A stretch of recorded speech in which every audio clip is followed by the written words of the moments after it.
आज हम डिस्कस करेंगे बायोरेमिडिएशन। बायोरेमिडिएशन में जो ऑर्गेनिक वेस्ट होता है मीन्स जैसे कि पेट्रोलियम हो गया या फिर अदर पॉल्यूटेंट पेस्टिसाइड्स हो गए, तो उनको कैसे डिग्रेड करना using the micro organisms.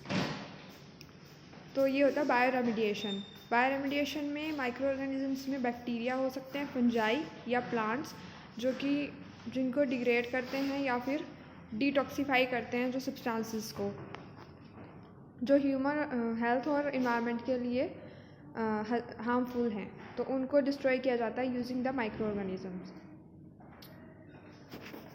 Micro organisms में दो तरह के बैक्टीरिया इन्वॉल्व हो सकते हैं, aerobic and anaerobic. Fungi, actinomycetes में फिलामेंटस बैक्टीरिया। अब बायोरेमिडिएशन क्या होता है, इसमें ये नेचुरल प्रोसेस की तरह ही होता है, जिसमें क्या होता है कि जितने भी हार्मफुल केमिकल्स होते हैं एनवायरनमेंट में, ये उनका क्लीन अप करता है। तो वो किसकी हेल्प से करता है? जो माइक्रो ऑर्गेनिजम्स सॉइल में प्रेजेंट होते हैं या ग्राउंड वाटर में प्रेजेंट होते हैं, उनकी हेल्प से रिमूवल होता है या क्लीन अप होता है हार्मफुल केमिकल्स का। क्योंकि ये जो सॉइल में बैक्टीरिया प्रेजेंट होते हैं या माइक्रोब्स, फंजाई वगैरह, और ग्राउंड वाटर में वो इन हार्मफुल केमिकल्स को ईट कर लेते हैं या उनको चेंज कर देते हैं, डाइजेस्ट करते हैं और उनको चेंज कर देते हैं वाटर एंड हार्मलेस गैसेस में, जैसे कि कार्बन डाइऑक्साइड। ये जो बायोरेमिडिएशन में इन्वॉल्व होते हैं अलग अलग माइक्रो ऑर्गेनिज्म, उसमें होते हैं बैक्टीरिया, फंजाई एंड एक्टिनोमाइसिटीज। फिर इसका कुछ बेसिक फैक्ट्स हैं बायोरेमिडिएशन के, कि माइक्रो ऑर्गेनिजम्स या तो कंटामिनेटेड एरिया में प्रेजेंट हो सकते हैं या फिर उनको कहीं से आइसोलेट किया जाता है और फिर उनको कंटामिनेटेड साइट पे ले जाया जाता है।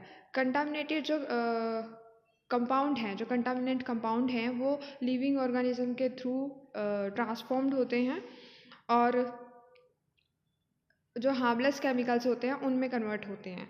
जो बायोडिग्रेडेशन है, इसमें जो बायोरेमिडिएशन है, इसमें बहुत सारे इनका जो डिग्रेडेशन होता है केमिकल्स का, उसमें इन्वॉल्व होते हैं मल्टीपल ऑर्गेनिजम्स। मतलब एक ऑर्गेनिज्म की हेल्प से डिग्रेडेशन नहीं होगा, बहुत सारे मल्टीपल ऑर्गेनिजम्स इन्वॉल्व होंगे।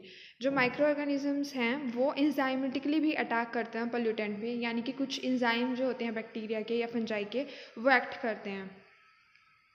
बायोरेमिडिएशन इफेक्टिव तभी होगी जब फेवरेबल कंडीशंस होंगी माइक्रोबियल ग्रोथ के लिए और उनकी एक्टिविटी के लिए, यानी कि ऑप्टिमम टेम्परेचर होगा और ऑप्टिमम उनकी न्यूट्रिएंट रिक्वायरमेंट होंगी, तभी वो बायोरेमिडिएशन परफॉर्म करेंगे, अदरवाइज नहीं करेंगे। फिर टाइप्स ऑफ माइक्रो ऑर्गेनिज्म जो इन्वॉल्व होते हैं बायोरेमिडिएशन में, पहला है एरोबिक। एरोबिक मीन्स जो माइक्रो ऑर्गेनिज्म ग्रो करते हैं इन प्रेजेंस ऑफ ऑक्सीजन।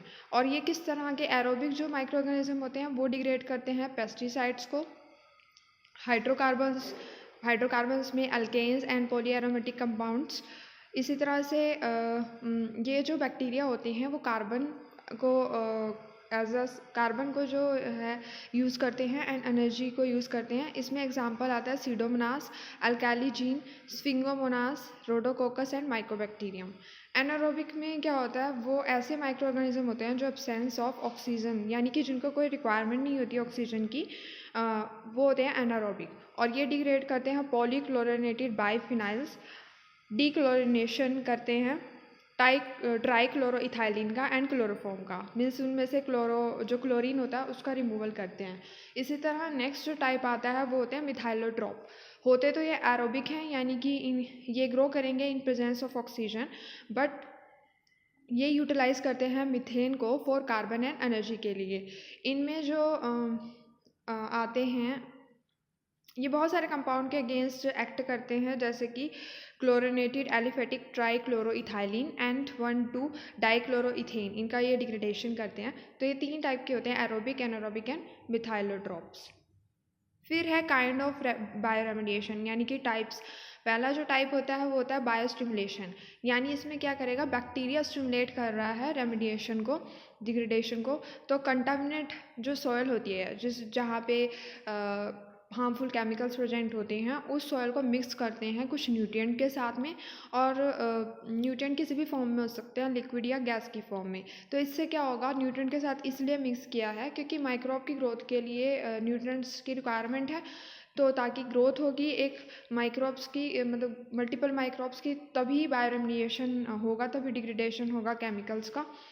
तो बायोस्टिमुलेशन में यही होता है कि बैक्टीरिया स्टिमुलेट कर रहा होता है बायोरेमिडिएशन की प्रोसेस को। तो कंटामिनेटेड सॉइल को मिक्स किया जाता है कुछ न्यूट्रिएंट्स के साथ ताकि वो स्टिमुलेट कर सके growth of microbes and quickly and efficient removal कर सके कंटामिनेंट का with the help of the microbes and other bacteria. Second type होता है बायो एगमेंटेशन। बायो एगमेंटेशन में क्या करते हैं, बहुत सारी साइट होती है जहाँ पे माइक्रो ऑर्गेनिजम्स रिक्वायर्ड होते हैं उनके रिमूवल करने के लिए, कंटामिनेंट्स को रिमूवल करने के लिए। जैसे कि एग्जांपल में आता है म्यूनसिपल वेस्ट वाटर। इन केसेस में क्या होता है, बायो एगमेंटेशन को यूज़ किया जाता है। बट मेनली जो ड्रॉबैक है इस प्रोसेस का वो ये है कि यहाँ पे हम ग्रोथ ऑफ माइक्रो ऑर्गेनिजम्स को कंट्रोल नहीं कर सकते हैं। जैसे कि ऊपर तो न्यूट्रिएंट्स का अमाउंट सेट करके हम ग्रोथ को कंट्रोल कर सकते हैं, बट यहाँ पे नहीं कंट्रोल कर सकते। तो ये इसका मेजर ड्रॉबैक है। थर्ड है इंट्रिंसिक बायोरेमिडिएशन। ये बहुत ही इफ़ेक्टिव होती है सॉइल एंड वाटर के लिए, क्योंकि यहाँ पे क्या होता है कि दो तरह के जो बायोम्स होते हैं उनकी प्रोबेबिलिटी हाई होती है। जो मोस्टली ये इंट्रिंसिक बायोरेमिडिएशन है वो यूज़ की जाती है अंडरग्राउंड पेट्रोलियम टैंक के लिए, यानी अंडरग्राउंड प्लेसेस पे ये यूज़ की जाती है। ये इन प्लेसेस पे क्या होता है, लीकेज को डिटेक्ट करना और कंटामिनेंट या टॉक्सिन को डिटेक्ट करना बहुत ही मुश्किल होता है। तो एक यही मेथड होता है कि यहाँ पे माइक्रो ऑर्गेनिज्म का यूज़ किया जाए और टॉक्सिन्स जो हैं उनको रिमूव कर दिया जाए, या हार्मफुल केमिकल्स हैं उनको रिमूव किया जाए और टैंक को क्लीन किया जाए। नेक्स्ट टाइप है phyto remediation. Phyto means plants.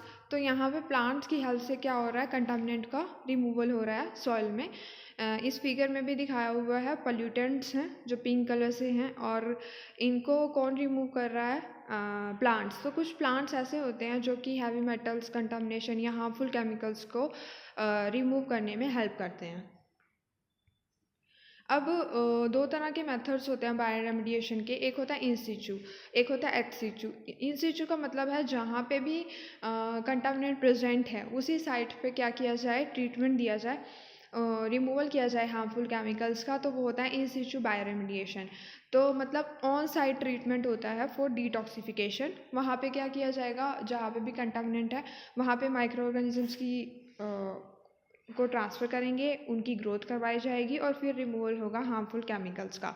Then x सिचू में क्या होता है, ऑफ साइट ट्रीटमेंट होता है। ऑफ साइट यानी कि किसी अदर साइट पे जहाँ पे कंटामिनेंट प्रेजेंट है उसकी बजाय किसी अदर साइट पे अगर ट्रीटमेंट किया जाए तो वो होता है एक्स सिचू।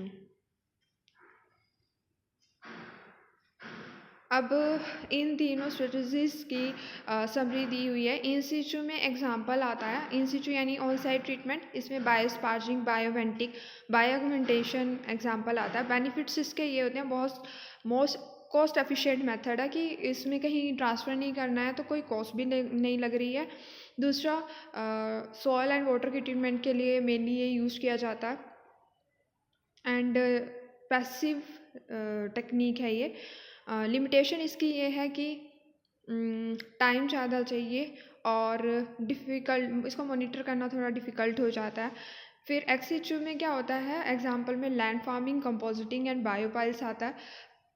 इस मेथड के जो बेनिफिट्स हैं वो ये हैं कि कॉस्ट एफिशिएंट है, लो कॉस्ट है, साइट पे भी लो कॉस्ट लगती है, और इसके जो लिमिटेशन है कि एक तो स्पेस रिक्वायरमेंट चाहिए, ट्रीटमेंट टाइम भी ज़्यादा चाहिए, कंट्रोल करना पड़ता है एबायोटिक लॉस को ताकि माइक्रो ऑर्गेनिजम्स का लॉस ना हो, उसको कंट्रोल करना पड़ेगा। मास ट्रांसफ़र की प्रॉब्लम आ जाती है। फिर थर्ड होता है बायोरिएक्टर। बायोरिएक्टर में भी कंटामिनेंट का मतलब ट्रीटमेंट किया जाता है। इसमें इन्वॉल्व होते हैं aqueous reactor and salary reactor. इनमें बेनिफिट्स ये होते हैं कि जो मास ट्रांसफ़र है वो इन्हांस हो जाता है, इफेक्टिव यूज़ होता है इनोकुलेंट का एंड सर्फेक्टेंट का, एंड रैपिड डिग्रेडेशन होती है। लिमिटेशन ये होती है कि हाई कॉस्ट लगती है, हाई कॉस्ट लगता है और ऑपरेटिंग कॉस्ट भी इसकी हाई है। फिर एडवांटेज क्या है बायोरिमेडिएशन के?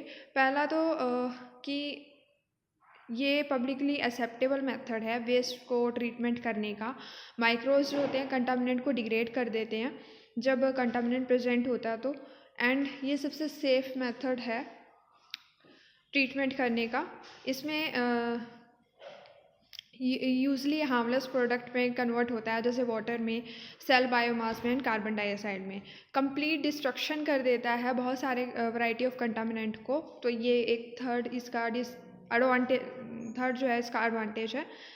ट्रांसफरिंग करने की बजाय कि वन इन्वायरमेंटल मीडियम से अनदर में ट्रांसफ़र किया जाए, यहाँ पे पॉसिबल है। अगर लैंड से एयर में, वाटर में या एयर में ट्रांसफ़र हो रहा है कंटामिनेंट, तो कंप्लीट डिस्ट्रक्शन जो है टारगेट पोल्यूटेंट की वो पॉसिबल है। ये साइट पे भी कर सकते हैं, ऑन साइट पे भी, बिना कोई डिस्ट्रप्शन किए नॉर्मल एक्टिविटीज़ को।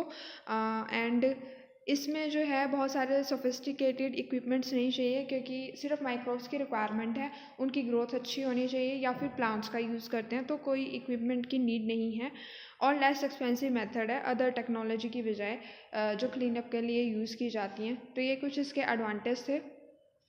अब इसके डिसएडवांटेज यही हैं कि ये बस उन्हीं कंपाउंड्स तक लिमिटेड है, मतलब उन्हीं को डिग्रेड किया जा सकता है जो कि बायोडिग्रेडेबल हों।